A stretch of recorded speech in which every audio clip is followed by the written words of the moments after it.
Ludonova has a title I've come across and it's grabbed my attention. Maybe it'll do the same to you. Siege of Rundar. This is for 1 to 4 players, ages 10 and up, and should take you about 60 to 90 minutes to play.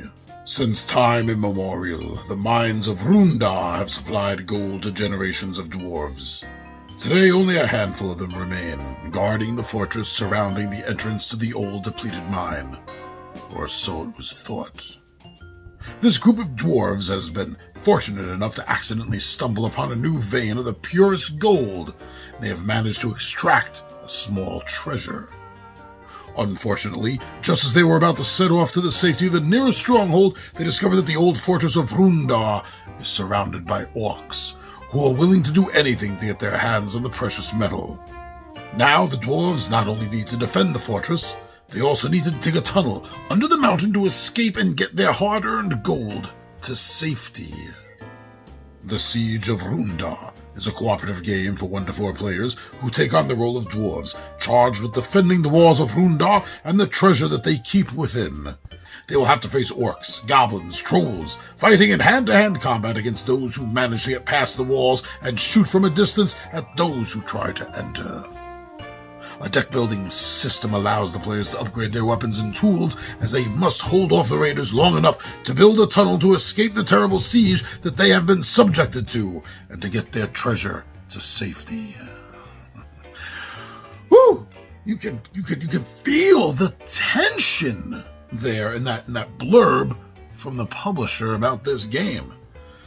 Oh, all right. So I have not played a lot of tower defense style games, and this is definitely telling me this is a tower defense game, or at least based enough on that system that is going to appear as one. It's also an escape game, as you're trying to get the tunnel. These are both things I find fun enough to try, and I like the combination of them. So it has a concept, or at least a seed of tower defense, but at the same time, while you're defending this, you're looking to escape. You're making a bolt hole. Oh, I think that's pretty damn interesting. Now, I was also reading that this is what's called a deck optimizing system, and you always have 12 cards at any time in your control, and that's not going to change. As you get more, you're going to have to lose more. As you lose more, you're going to have to get more. And I kind of find this interesting, this balance system. I can't think of another game I've played or one that I own that has this concept. So this is something new, and I definitely want to try it out. Now, just looking at this tells me I want to see this on my table. From the look alone of the board, and it harkens back, it reminds me of a childhood favorite of mine called Dungeon Dice. It just physically looks like that, which in itself was an escape game. Maybe this has some sort of hidden roots there, or maybe it's just a coincidence, but either way, wow, I find it so damn appealing to look at.